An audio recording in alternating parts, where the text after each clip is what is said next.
¿Qué tal todos? I believe we're just going to be waiting for the rest of the panel, but we're really excited to be talking with all of you.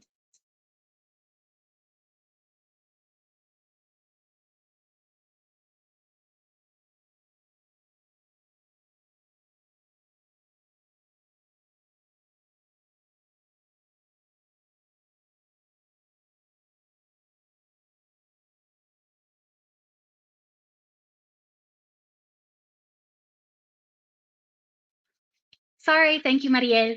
Eh, just a little bit of housekeeping. As people start coming in, on your right-hand side, you'll see the chat where Mariel just very kindly chatted to me. So there's an event section and a session check section. If you have any comments for the panelists, hi Sandra, just doing a little housekeeping. If you have any like statements for the panelists, if you want to talk to each other, during the panel, make sure you're chatting in session. There's also underneath that a little Q&A section. That's where we'll be looking for questions. So if you have any questions for the panel, make sure you're dropping them into Q&A and not in the normal session chat. But please feel free to chat with one another. It doesn't have to be all silent. And then we'll get started shortly.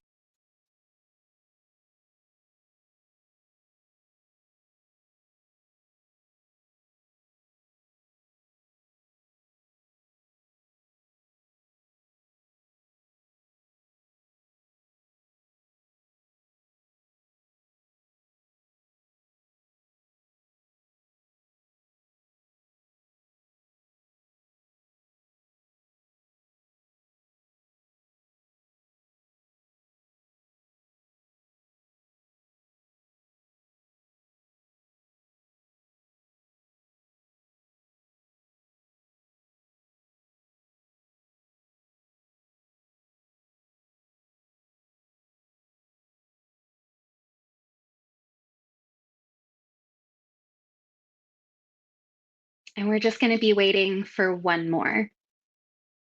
But maybe in the meantime, in the chat, tell us where you all are, maybe your pronouns, and what your current role is.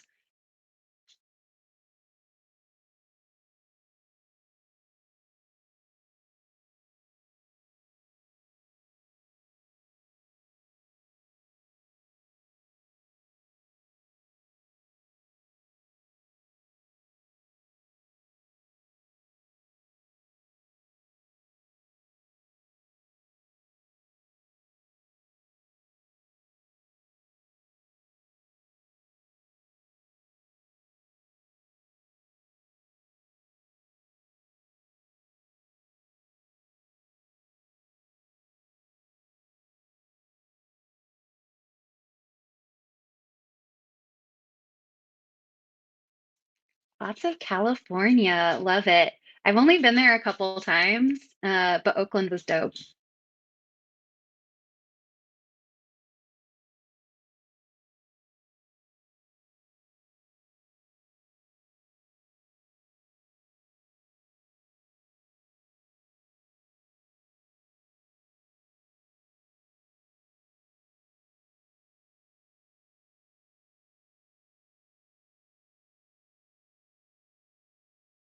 Maybe while we wait for one more panelist, Sandra, do you want to start our introductions? So as I'm sure all of you guys know, this panel is Wepa leading authentically. So welcome. Thank you all for attending. We'll just start with Sandra, if you want, our names, pronouns, where we currently are and what our roles are, and maybe what brought us to working with Techqueria. So you go first, please. You're muted.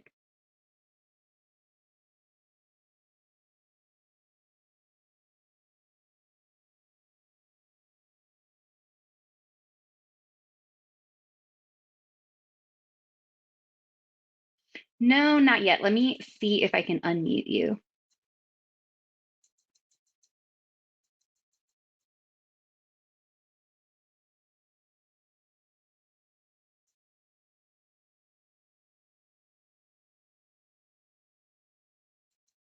No, it didn't let me. If you look right under where our faces are, there should be an unmute button.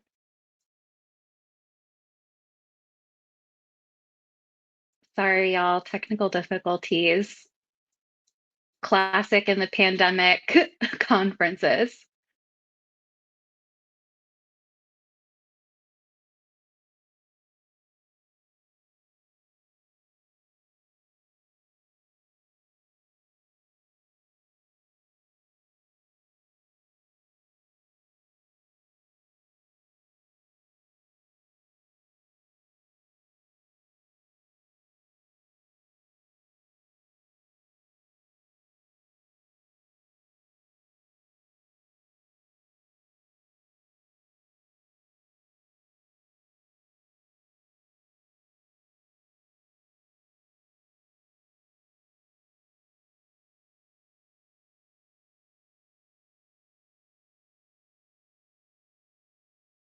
I'll start my intro first, while Sandra logs out and logs back in.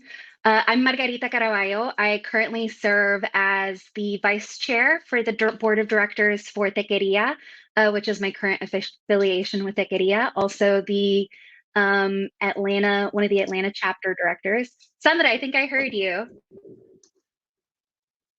Can you hear? No? Yeah, yeah. Yep, we can hear I you now. can't hear you.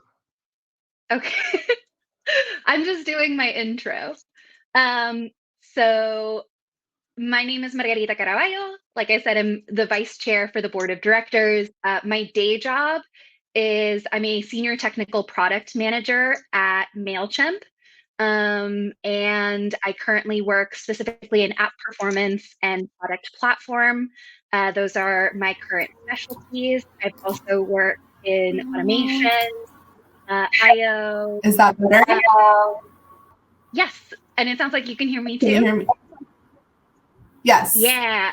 I don't And know. that's There's some perfect weird timing. thing going on. Sorry. That's perfect timing. I'm almost done with my intro. And so in addition to my work as a senior technical product manager and the current board vice chair for Techqueria, my pronouns are she, her, ella, and I also serve as the chair of innovation for South Atlanta high schools, helping to guide STEM curriculum development here in Atlanta. And I'm here in Atlanta. I'm from Miami, Cuban American, which is very classically Miami. Couldn't get more stereotypical for the region. So Sandra, tell us all about you. I'm so excited. Awesome. Yeah. Sorry for the delay, guys, there. But Sandra, I'm based in the Chicago suburbs, though I will say I just moved out to the burbs about 5 years ago, so I still say I'm from Chicago. Born and raised, pronouns she, her, ella. First gen, so my dad's side of the family is from Mexico and my mom's side of the family is from El Salvador. Eldest, immigrant daughter. I have two younger brothers. Born and raised in the city in Chicago. I went to a very small liberal arts school for undergrad in Iowa, Grinnell College. Very few people have heard of it, but it did provide me a really good baseline for what ended up being my career. So my undergrad training was actually in the lab sciences. So I didn't actually start out in tech. I was a scientist first, and then slowly sort of made my way into health tech and biotech, which is where I work now. So I work for a startup. So we're pretty much in our growth phase now. We're like year 6, 7, called Sagino, and we are an e-commerce marketplace for life science research materials. So if you're a scientist that works in academia or industry or government and you're looking to order whatever you need for your experiments online, we're kind of the leading platform for that. And so I lead our supplier success team. So if you're familiar with customer success as a function, I am the counterpart for supplier and vendors. So I deal a lot with vendor management, supply chain, logistics, making sure that we can get vendors and their materials connected to our customers. As you all know, it's a pandemic. It's very hard to get some things across oceans sometimes. And so it's my job to make sure our customers can get what they need quickly. If something's back ordered, I try to find substitutes for them. and to make sure that we are connecting innovative suppliers to our customers. A lot of our customers, they range from early stage biotechs to like very large established pharmaceutical companies. And so we try to make the process of buying what they need as painless as possible, so they actually have time to focus on the real innovation, like developing vaccines for the entire planet. So I've been very busy the last 2 years. We're a globally distributed team. Some of our team is out in Berlin and Germany, but we also have people in like Poland and India, all over South America, all over North America as well. So I love what I do. Like I said, I'm a scientist by training, so you kind of have to have some sort of passion for the sciences and innovation. But we have, as any other tech company, plenty of departments that don't require technical training. So love, this session especially will get into sort of how to leverage your own background and how to still be authentic in your role and be very successful in a professional environment. So, been in the industry for over 10 years now, really happy with it, very excited to see where it's going, and love to chat with you guys. Yeah, I think that'll be a really fascinating intersection because I also studied biomedical engineering in college. So I was not intending to go into like IO infrastructure or what is really nitty-gritty tech. I went to Georgia Tech for biomedical engineering and also similarly kind of like slid into tech. So I'm excited to talk about some of these overlapping traits, either culturally or educationally, and how to leverage those into a new career if that's like the pivot that you want to make. I know that's certainly the pivot I made from doing lab tech work, and it sounds like maybe you were very similar. Yeah. Yeah, gotta love those lab techs. Certainly like a very interesting period of my life, but I think, what's very fascinating about tech, and I've also been in tech for about 10 years, is the number of people who come from varied backgrounds. So, I mean, one of the senior engineers on my team is an ex-history professor, and he still does like, his idea of a vacation is going to Chernobyl just to like see, because the history professor in him doesn't go away, just like the scientist in you and me doesn't go away, or being the daughter of, or the kid of immigrants doesn't go away. Those are just traits that you learn to adapt to the needs of your current job. And so for context during this session, what we'd like to focus on is first, like, how do you identify those traits? I know, as is probably super obvious from both of our backgrounds, we didn't start in tech, and maybe I certainly didn't predict that I would end up in tech. But critical to deciding where you're going to go is identifying the traits, not just that are strong in you now, but that you want to develop. And then we also want to talk about how to focus and expand on those, either focus in on ones that are strong now, or ones that are medium, but you're really interested in investigating those. I know that's driven a lot of my career, is an interest in developing myself. And then how to apply those traits and like focus areas into growth. Because I think that's one of the biggest stumbling blocks is now I know what I like about me, and we're all our worst critics, or at least I am certainly my worst critic. But how do I take that information and make it something that I can build on or that I can brag about in my career? So let me just pause there. I am going to reach out to our third person just very, very briefly. I think they're having technical difficulties as well, which, like I said, super classic. But Sandra, do you want to start talking us through some of those, how you identified your traits? How can you take how did you take your community work or your previous skills in your daily life and highlight that in a professional setting? Yeah, absolutely. So as Margarita goes and finds her other panelists, I can dive a little bit into sort of how I started to identify these skills that I can leverage into tech and kind of position myself in a good place where I can sort of meld all these things that I really liked. So like I mentioned, I started out pretty much as a scientist, doing a lot of technical support work and application work with different biotech and pharmaceutical companies. Like I said, I loved science. I had a passion for it. But as I started training other scientists on our systems and platforms, I noticed that one, I was very good at it.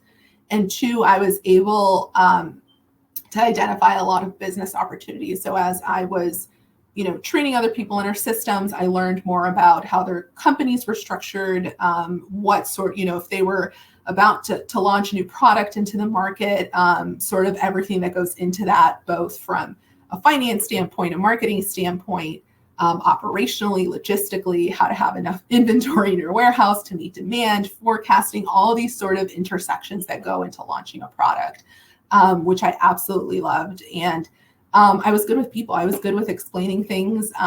At the time, I had a territory, so we were a pretty large organization. I covered Latin America.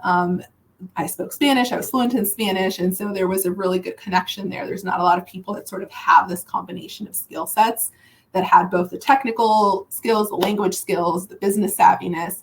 And so I basically started literally just like a Word doc that I started to put together of skill sets, terms that people would sometimes assign to me when I had performance reviews, sort of the feedback that I got from coworkers.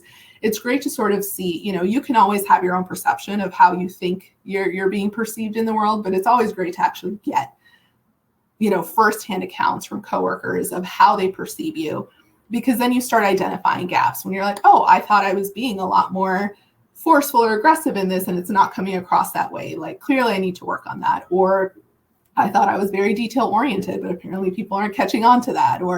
And so you start to kind of identify those gaps and switch how you yourself express yourself, right? Whether it's professionally or personally. And so once I started to sort of building these sort of pieces together, I was able to weave a narrative, which really is what helped transition into tech when I started. And the industry itself was going that way. So if you think 10 years ago, I don't know what everyone's ages are here, but a decade ago, the world was just not as connected as it is now. Digital tools, especially for very traditional industries like drug and pharmaceutical development, they're 100-year-old Swiss companies that have been operating in a very specific way for a very long time. Similar, for engineering as well in this field, they're set in their ways. And so there was this transition that I was just positioned in, the timing was great. Like the industry started more to use digital tools and AI and machine learning to, look at the structure, the chemical structure of compounds for drug development, to look at toxicity studies. When you're developing a drug, you want to make sure that it's going to interact well with, people don't just usually take one drug. They're taking painkillers, they're taking Tylenol, you got to make sure it's not going to interact in a negative way. And so they started using a lot of predictive models. And so as the industry was sort of shifting, I was lucky to be positioned in that way as that transition was happening. But I also was able to connect my skills to that transition. So at the time, there wasn't a lot of people that could sort of make those connections. So I positioned myself in reviews, in, speaking with recruiters. I could, my Word doc of skill sets that I had sort of built out this map for could connect and say, hey, I can do this. Like, I can speak the language to the tech people and I could speak the language to the scientists. I can make that be that bridge, because while they're both very technical, the software engineer has their own language. They have their own vocabulary of how they describe things. The scientist has another. They're essentially kind of doing the same thing, but they just call it different things. And so if you're looking to sort of weave, because tech is now in everything. It's in finance, it's in science, it's in retail, it's in everything. And so if you can be the bridge to where those industries connect, you have very valuable skill sets.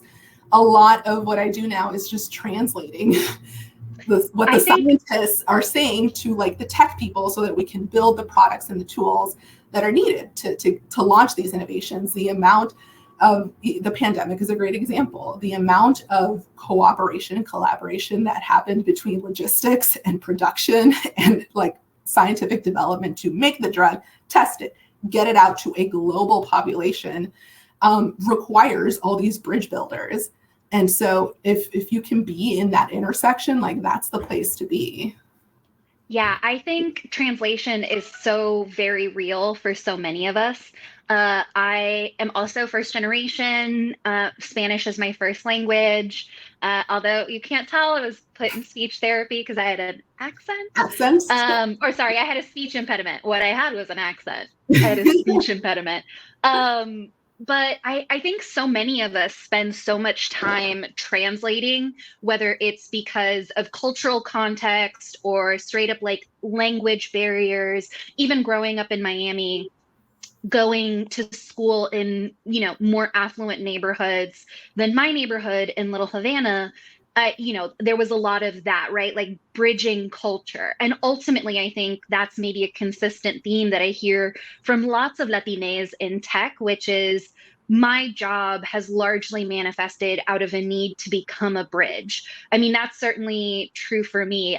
Maybe contrary to the feedback you got, early in my career, I got a lot of you're very blunt, you're too technical, you're not good at translating, thinking about your audience. And that was true because I came from a very like science and technical background where you're taught to write in such a way that like you're just putting down the facts, you're not contextualizing it beyond the scope of the experiment or the scope of the particular parameters being given to you. And so really leveraging that like life skill that I grew up with as a first gen like American is very, very relatable, right? Like that was the Oh, I core think I'm skill muted of again. mine.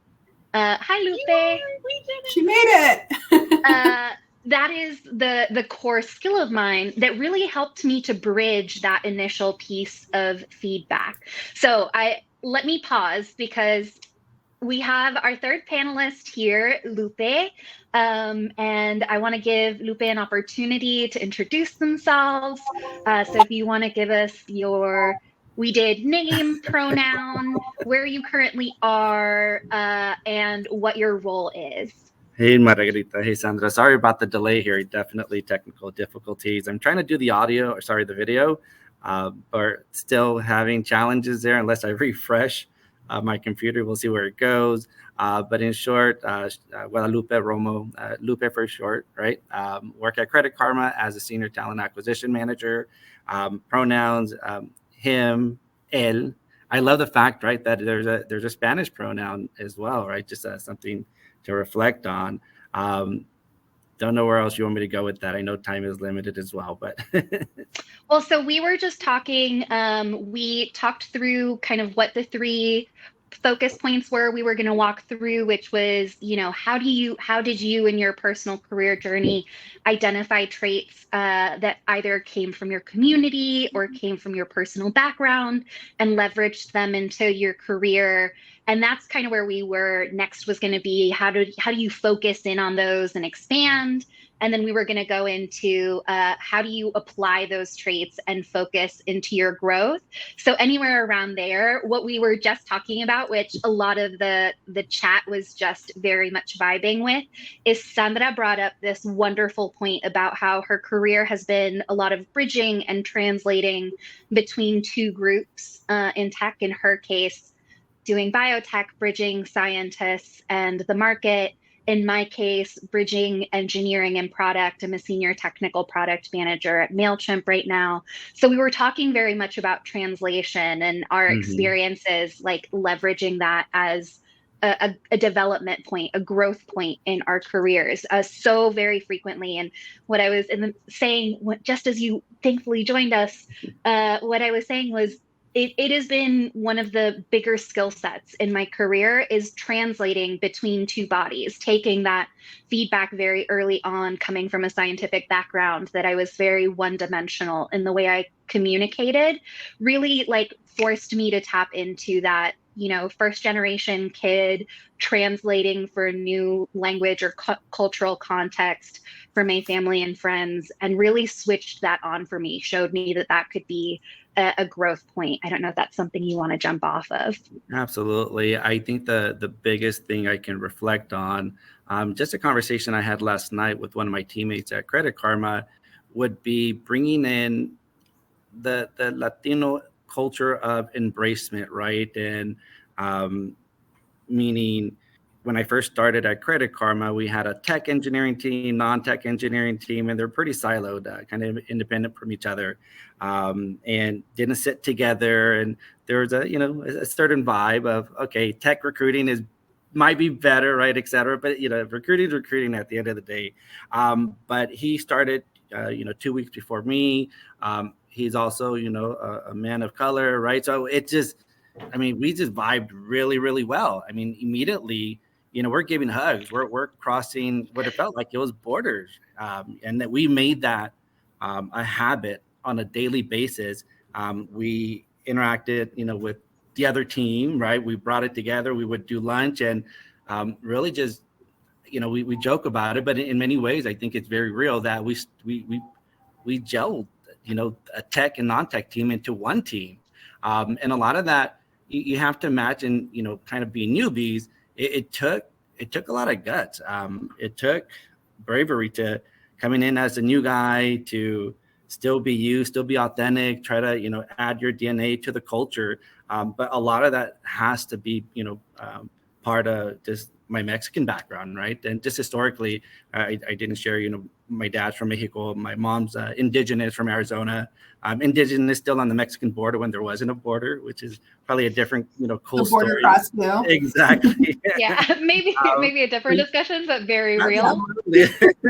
But in short, I absolutely attribute, the Mexican culture into a lot of what I do, in just trying to stay authentic, trying to bring people together. But that's a real clear example of, hey, still be you. And, why do I as a person want to mend this? It's who I am.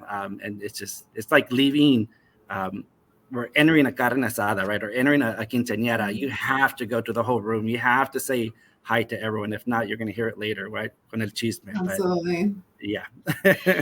I love that thing you just said about adding yourself to the DNA of a company. I feel like for a long time, I say this probably more than hopefully, I don't know if any of my coworkers are watching, but I have said this before. I did reach a point in my career where I felt like I had assimilated as much as I was interested in assimilating. And so I love that notion of adding to culture as opposed to mixing into culture or disappearing into it. And now, for the longest time in my career, I described it as I would say, like, I was trying to force myself to be a little more non-confrontational and force myself to really be not who I was. And maybe, like, I'm a bit of a stereotype here, but like I am a loud Cubana. Like, that is who I am, and pretending I'm not like a loud Caribbean woman is maybe like not great for me. It was definitely bad for my self-esteem. And so now I think of it in terms of like, how do you market it or how do you tell that story? I'm a culture complement in a culture that is very non-confrontational, in a culture that isn't interested in addressing its own problems, whether that's in DE&I, I've started a couple employee resource groups, or whether that's not confronting our problems between a platform and the product itself, either that's technical debt or maybe those are logistic problems. I'm a culture complement. And so that's very much how I look at it. And even when I, speak to recruiters, I'm very mindful of when they say they're looking for a culture fit. I think I should be a culture complement if your culture is not already like mine. And if a culture is not interested in like bringing other things to its DNA, then maybe it's not for me.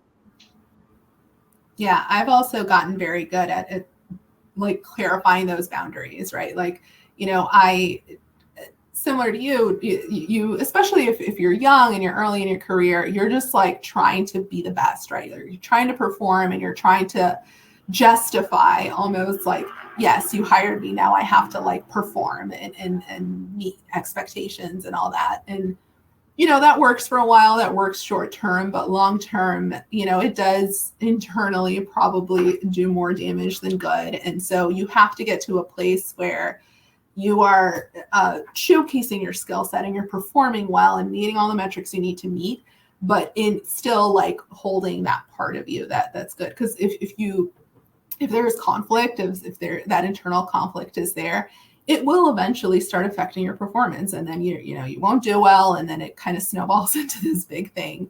And so you have to, and you also, as Margarita mentioned, you have to be part of an organization that's willing to like let you go on that journey, right? Like if they're not, if there's, of course, every company has their own culture, whatever that means and however they define it.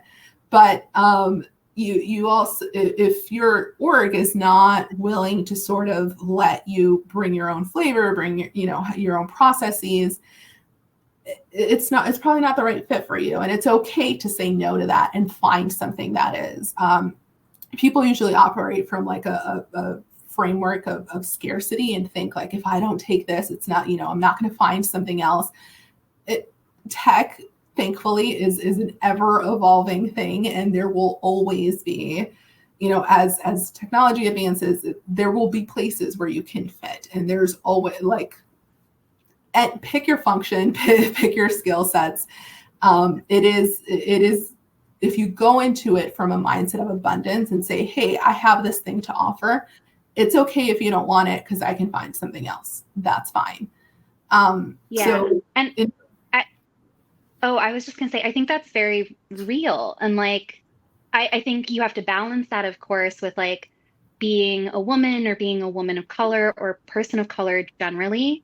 But I love the way you just said that. And I've done a decent job, I think, for myself in that, sometimes like your org may not be there. Like, again, I'm part of a very growing startup. We're still a pretty lean company. They don't have the resources sometimes to have a whole DEI team or like ERG groups or anything like that. While the intent is there and they want to get there, there is you bump up against reality of resources and how you sort of implement these changes. And if it's okay if they're not there, as long as they're working towards it. And so then I choose, to find that community externally. It doesn't always necessarily have to be for the community you work with. Techqueria is a great example of this, being involved with Techqueria. I'm involved with women of color in pharma because that's like another community that I have found, and I'm an ambassador for them. I'm also part of Women in Bio. They're a national organization that also, has similar values and missions that line up with my values and missions. And so it's okay if you're not finding that necessarily in your professional org, as long as they're working towards that. There's a ton of other resources externally that you can be involved with and still get that fulfillment. And like, honestly, it's been places where I found the best mentorship, the best sponsorship, connections to other companies, other orgs that eventually recruited and scooped me. Like it's okay to search for it sometimes outside of your own org. To sort of meet you in the middle, right? Meet you at a place where you can still be authentically you and perform. And it's helped me like find other senior women of color, other underrepresented groups that can advise me and say, I already went through that. This is what you can do. Like, what are the tips? Because again, being first gen, eldest daughter of immigrants, like my familial community, like you're the pioneer, right? Like you're kind of figuring this out as you go. And so there was necessarily not a whole lot of familial resources. They back me up, they support me, they give me all the emotional support. But when you need like financial advice, when you need professional advice, you got to look elsewhere. And so finding a community that has already been through that, Techqueria is a great example. Everyone that's in the chat, it's blowing up and you're making these connections. It's a great place. It's gotten a little harder with the pandemic because, in-person things aren't as, great, but it's also expanded who you can reach, like with Women in Bio and Women in Pharma and Techqueria. Like I've been able now to connect with people all over the world that I'm not physically there, but we can still chat, we can connect afterwards, we can get on the phone. It's you have to drive it. Like it has to come from you. You can't wait for your own company to set this up for you that you can fall into it nicely. It's nice when that happens, but it's pretty rare. And so you have to drive it. And for me, that has been it. Once I like sort of took the reins and I was like, all right, I got to do this for myself. That's when I felt more control, because if you keep feeling that things are just happening to you, of course, there's plenty of systemic structures that are set up against you. Probably, we don't need to get into it right now. That's a whole I other don't think anyone here is unfamiliar. Yeah. But you can also take accountability over your own career and your own development. And so, yes, there's all these things set up against you.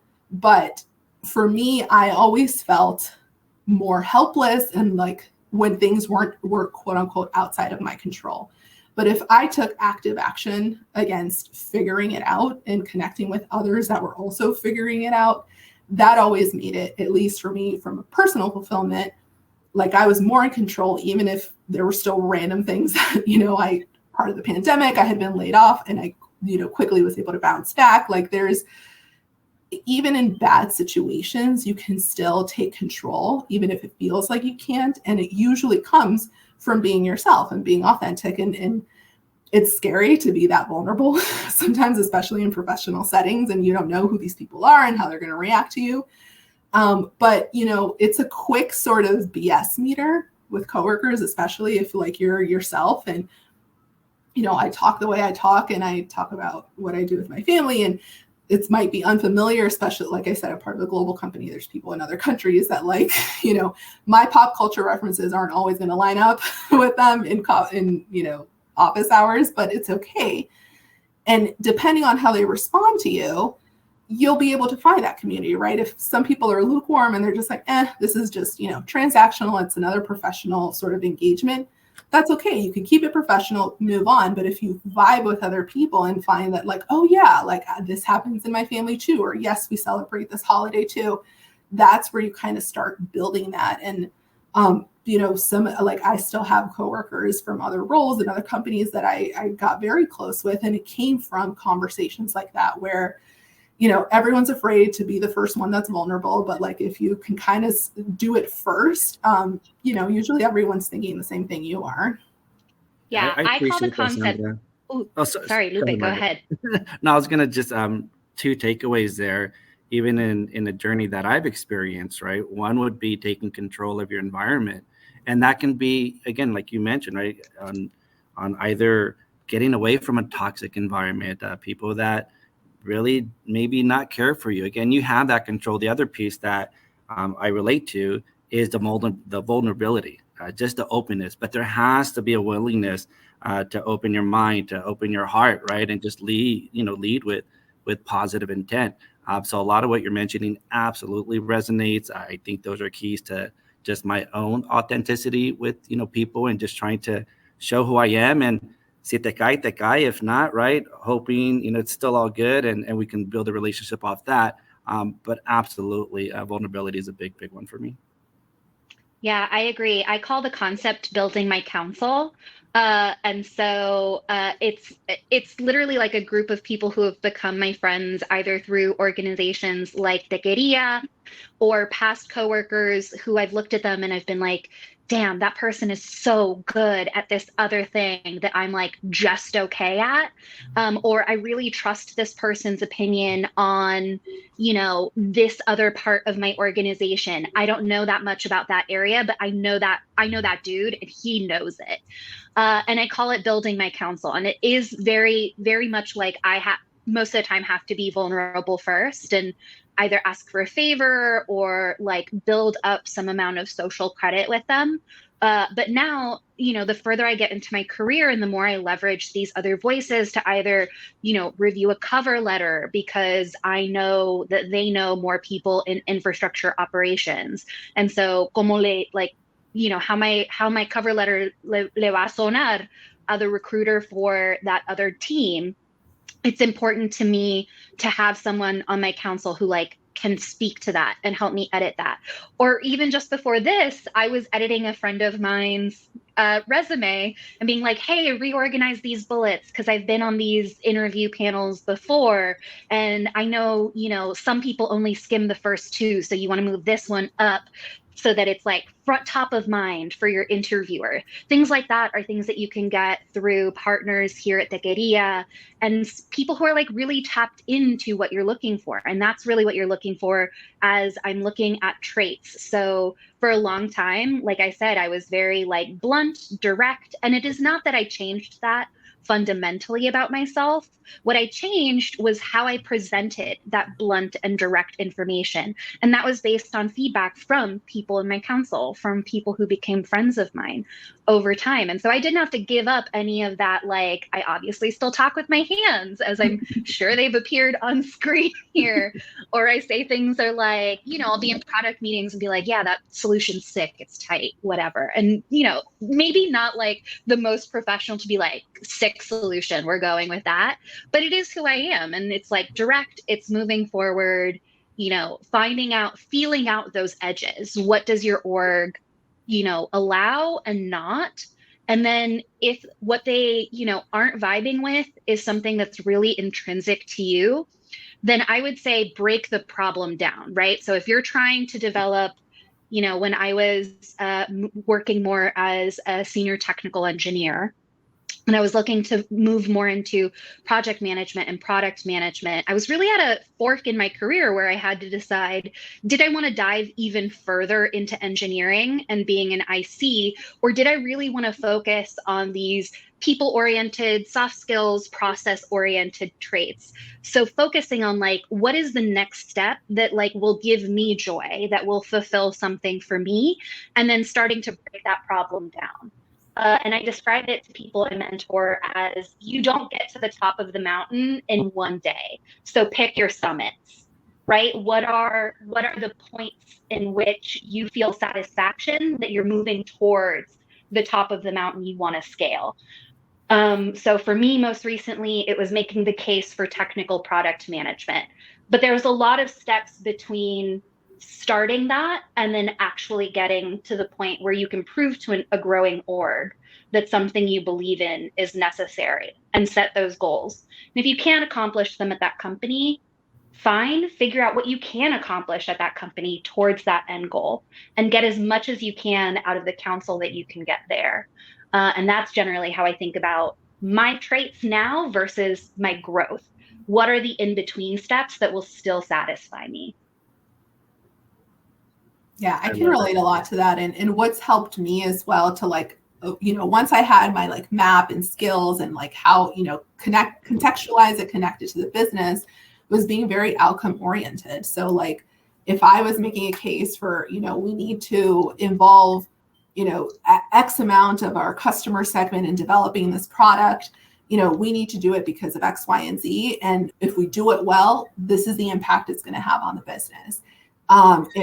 Even when I hired for my own teams, if I went with like non-traditional, however you want to define that, applicants, that maybe on paper, didn't check off every box, but if they could successfully make the case of how their skill set would be transferable, it's what simple things that we mentioned at the beginning. If you are, or if you're an organizer of a church group, you are dealing with multiple audiences, multiple age ranges, coming from different parts of a city, the logistics skills required to get, fundraisers going. If you ever, sold chocolates to fundraise for your school or other candies, Girl Scouts, all these things are sales skills, they're leadership skills.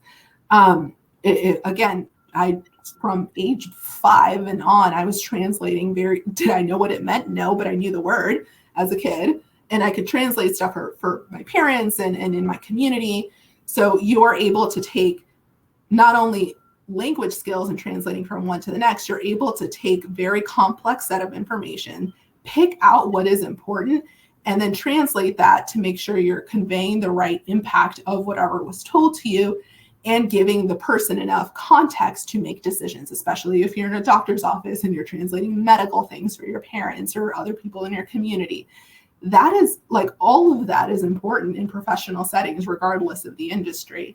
And so if I could, when I was hiring for my own teams, if candidates came to me and could connect those dots for me and say, this is what I do in my community, this is what I do in my, my personal life, And this is how that would translate in this particular job role and this setting. And these are the outcomes that would have and the impact. Like, that's a winning candidate. Like, it is, if you connect the dots for me, it's very easy for me then to go.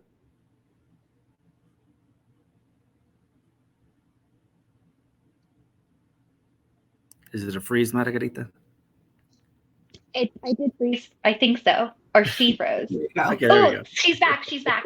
Let's You were finger. talking us through Where connecting the left dots. I wasn't sure if it was me or her. You were talking through connecting the dots. If the candidate connects the dots for us, that's a great candidate. Then it's easy for me to go to my management and say, this is someone we should hire. This is someone we should offer X amount in compensation, because then I don't have to do the legwork of trying to make the case for you. And so if you can already do that, that's regardless of your background. If you identify the skill sets, you decided, okay, I can do these 10 things very well, but to Margarita's point, you could sort of specialize in this bucket of skills, or you can, go broad and probably learn more. Once you choose like your path and what you would really want to invest time in developing and learning, then you have to contextualize it for whoever you're trying to get hired for and be very outcome focused and say, okay, if I can do all of these things, this is how it would improve your business. If you can make things faster, cheaper, more efficient, that's usually the same bucket. It all goes well.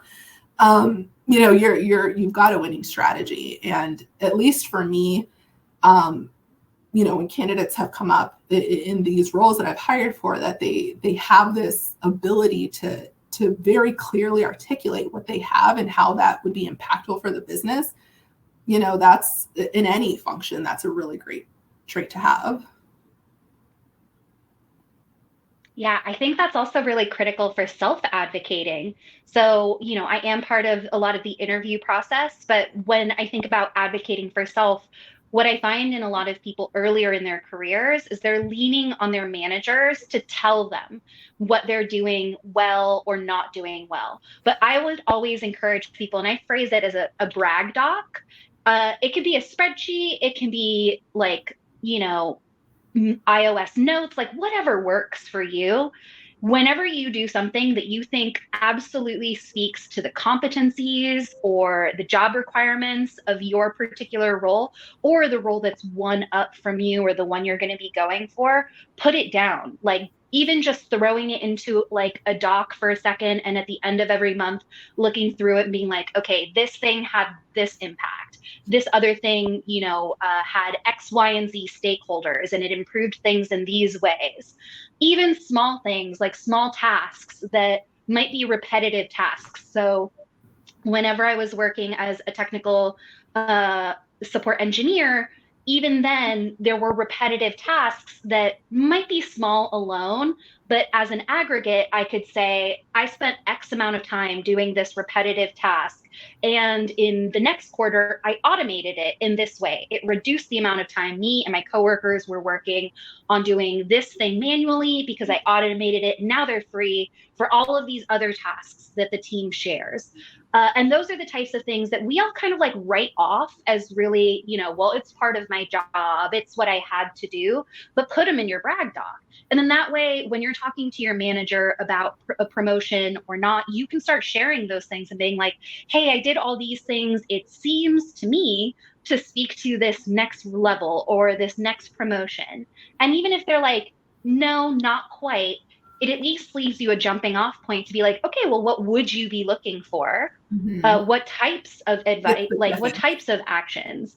Yeah. And so instead of, just going in there and being like, please, sir, can I have a promotion? You can walk in and be like, hey, I did all these things. If these things aren't enough to get me promoted, what additional things are you looking for? Because it at least tells me about me and what I need to develop on, but it also tells my manager, I'm thinking about my promotion and I'm thinking about it regularly. Yeah, hint from maybe the recruiter, right? A recruiting team. A good tip would be to peek at the career ladder, right, for that role within your company. Understand where the gap is, work on that gap, And now you have something tangible, something that you can track, right? So it's still piecing what you're saying, Margarita, with, kind of what the business is seeking as well. So just a quick tip. Yeah, that's so key. I didn't even think about that, but gaps in your organization, gaps on your team. I have had, like, just using MailChimp as an example, which is where I currently am, I have had We're 8 or 9 teammates, by different the way. titles. Oh yeah, I know. Soon. But I have had 8 or so different titles, and I made up at least half of them based on those gaps in organizations. So assessing what those gaps were, what gaps I was filling silently. So I find a lot of people, and particularly kids of immigrants, fill gaps silently. And that's, some of that is a factor of like not wanting, being raised that way, right? Like my parents gave up so much to come here. Both of my families gave up so much to come here. And it's not a shame thing. I filled those gaps for my family and for my community out of a sense of gratitude. You don't have to do that for a company. They're paying you to be there. Don't fill a gap silently out of a sense of gratitude. Document that gap. Start talking about like what that gap is. If you were to disappear tomorrow and go get hired somewhere else, what would you be dropping for the organization that is fundamental, that they wouldn't have anyone else doing that thing, filling that gap? And it's very real. I've been at MailChimp for going on 7 years. So from its like startup to now big boy acquired company phase. And don't fill those gaps silently. Look at the market, see what those job titles in that gap are called, and make the case for it. Even if they don't want to make that job, maybe they'll move you to a title. You can make the case for a promotion to a title that does exist, that's more aligned with the bulk of the things you've been silently fulfilling. Don't ever, the reality is we live in a capitalist society. Don't ever fill gaps silently and for free. That's at least my policy. I did that a lot earlier in my career. I would add a pretty underrated source or resource to kind of identify these gaps and how to like make the case professionally and to get a promotion, raise, whatever, is HR. Like, I know you guys get a bad rep, but I have had conversation, a good time is when you first start with a company and you say, yes, this is sort of the position I'm in. Titles can mean a lot in different places, depending on the size of the org you're in, the industry you're in. The technical product is different than a technical product manager in retail. Like they mean different things. And so I have had conversations where I sat down with the HR and said, hey, can you outline for me in the company and org level what that looks like? Like, what are the different titles? What are the different stages in this company? Like, what do these titles mean? And what are the competencies that are related to each of these? And if you have that conversation early on, when maybe you first start with a company or you first start in a new department, you're not setting off red flags for anyone. They don't think you're trying to leave or anything. It's just to be informed. And so it makes it easier. So when you are sort of making this case for yourself and advocating for yourself, you already know internally what the company structure is like and what competencies they're looking for at all these levels.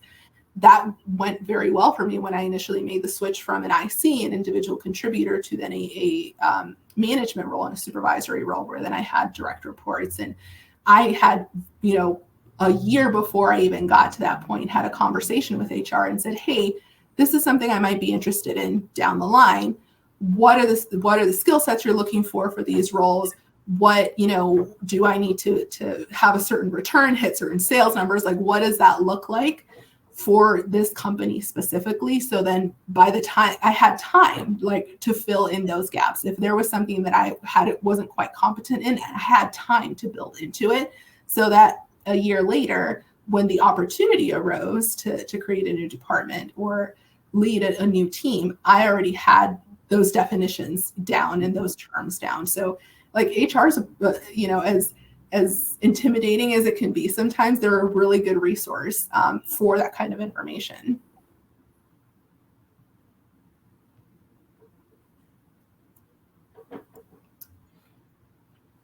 No, good feedback for sure, right? We're always trying to progress. it's self-reflection, right? At the end of the day, kind of going back to what you said, Sandra, of making your own journey. Margarita, when you're like, I'm too loud, so cubana, right? Not changing yourself, turning aggression maybe to assertive, right?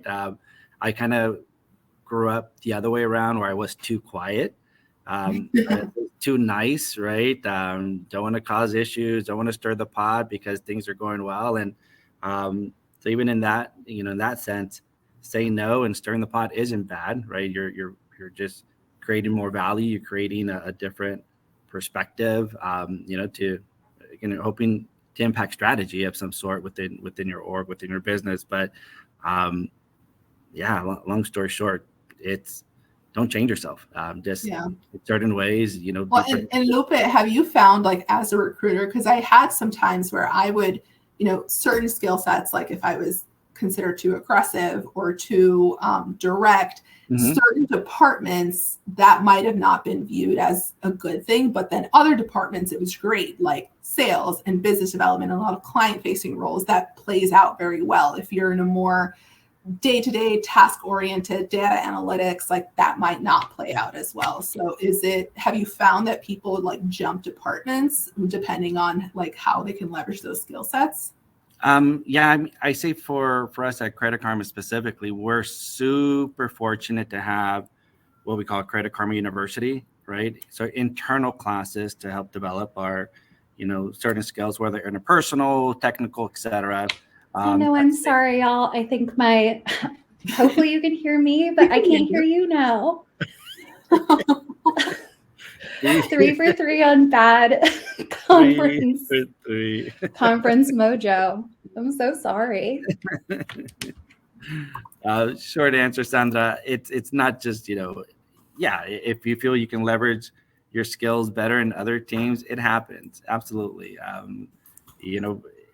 But the environment has to also support it, at the end of the day. Right. And again, luckily for us, we rather, if you're looking, why look external, right? Look internal. Right. So we have a great internal mobility program, not to hype. I know, I did. Right? I tried changing my settings, but for some reason, it says it's connected to my headphones. I thought Margarita said she did look into Credit Karma. I was about to say that's new. that was an easy recruit right there. Yeah. But I don't know if I answered the question. Kind of pivoted. No, I was just curious. I know we are almost at the end. Do we want to take questions and Q&A? I don't see any in there, but maybe y'all two want to take some since I won't be able to hear your answers. I'm so sorry. It's okay. I don't see it in Q&A, but I can scroll through the chat.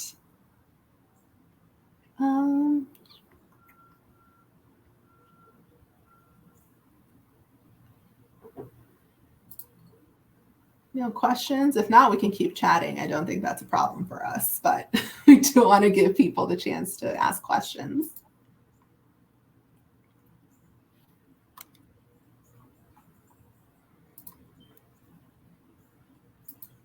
Cool.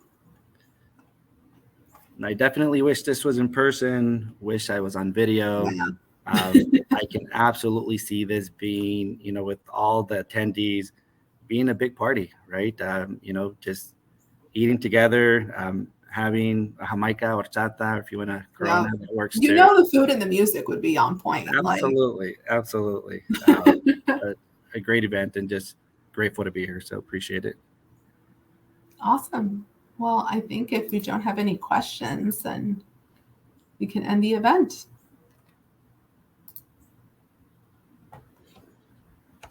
Oh, hey.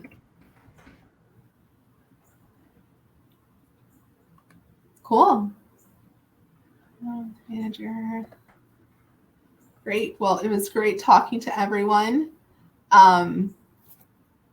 You can find me on LinkedIn if you want to send a quick connection. How do you manage up? Oh, that's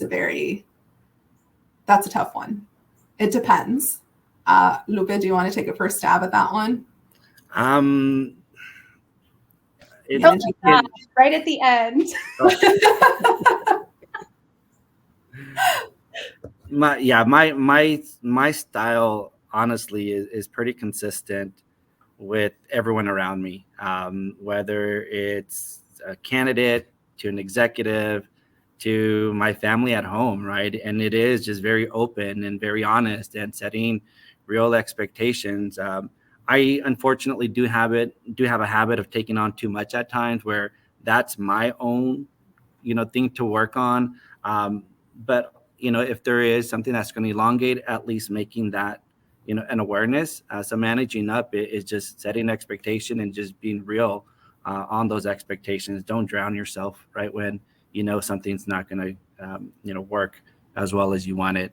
But in short, kind of going back to authenticity, that's part of it. Just kind of be real on all fronts. I had a very wonderful manager, Kirsten Turner, years ago, who saw that very same behavior in me, that I overdid shit literally all the time. And at one point she was like, I want you to practice this thing. And I still hear her voice in my head. She goes, I want you to practice filling your plate to what you think your 80% capacity is. Do that. And you might be disappointed with yourself, but I promise your 80% capacity is still over capacity for someone else. So figure out what your 80% is. And sometimes I still overdo it, but I overdo it way less than I did earlier in my career. And sometimes when I'm overdoing it, I'm like, oh, Kirsten told me 80%. I'm looking for my 80%. Yeah. I had another, similar good manager when I initially made the switch from individual contributor to manager, where again, I'm naturally, as a scientist, like a very problem solver. I get in the weeds, I get into the details of things, and like learning to delegate was like a skill set that I needed to flex. Like it was not instinctually what was natural to me. And so being able to take a step back and say, okay, I'm taking on all these things just because I want to, but where can I make a bigger impact? Can I put this off my plate and delegate to somebody else to do, so that I can focus on the more revenue generating, more impactful things? Because if your instinct is to just be a good team player and take things on, again, not taking things on silently and filling gaps silently, where can you make the most impact? And so once I, that transition initially was challenging for me. Now I think I'm a little bit better at it, can always improve, but to be able to delegate and say, okay, I have these, 15 things that need to get done this week. Am I just getting into the details because that's what I like to do, and that's what I did in my training and what I've been trained to do and what's been reinforced for me? Or can I have someone else on my team do this so that I can focus on the more strategic long-term things where I can make a bigger impact? And that's really what a more, the next level, right, of that skill set. So for me, it was just learning to delegate and be able to set those boundaries and identify what I could be most effective at. So I don't know if that actually answers the question of managing up, whoever asked that.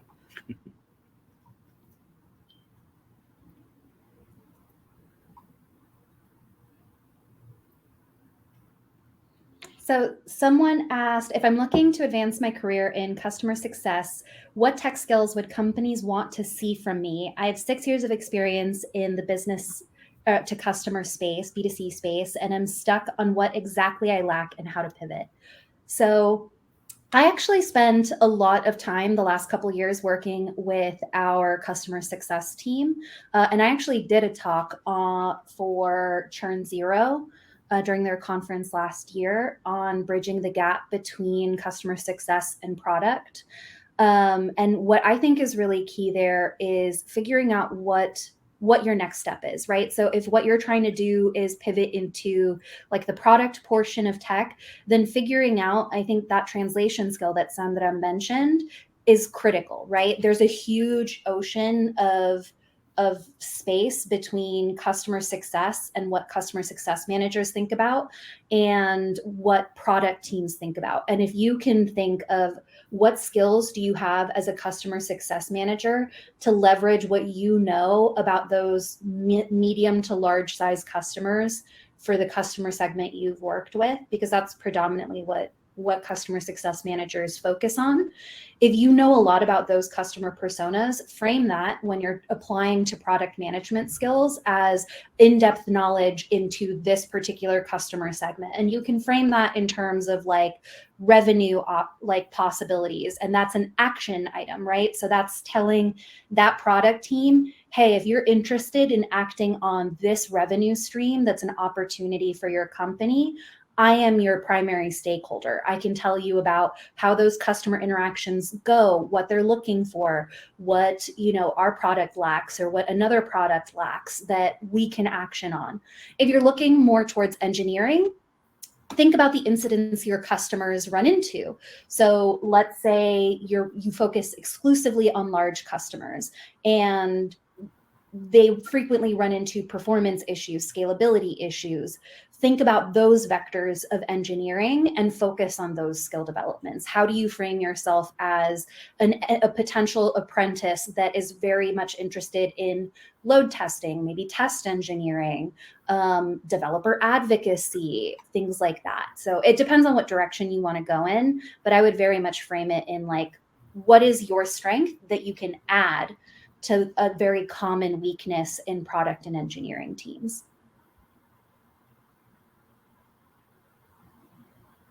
Yeah, no, I wouldn't add anything more to that. That gets right to the point.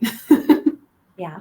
I think people sometimes get lost in like I'm so thankful to have this opportunity because I am maybe a non-standard background, but like you can be thankful all you want, but your skills got you to that interview. So lean into what it is you would be adding to the broader team that a traditional team doesn't have. Like your traditional product managers might not have as much research background, or might not have talked to as many customers as you have, or know the product as well as you do, from a holistic sense. And so that's a compliment to what their team lacks. Be thankful. Everybody should be thankful for everything, but gratitude, but you know, also get paid. So yeah, get money, get paid.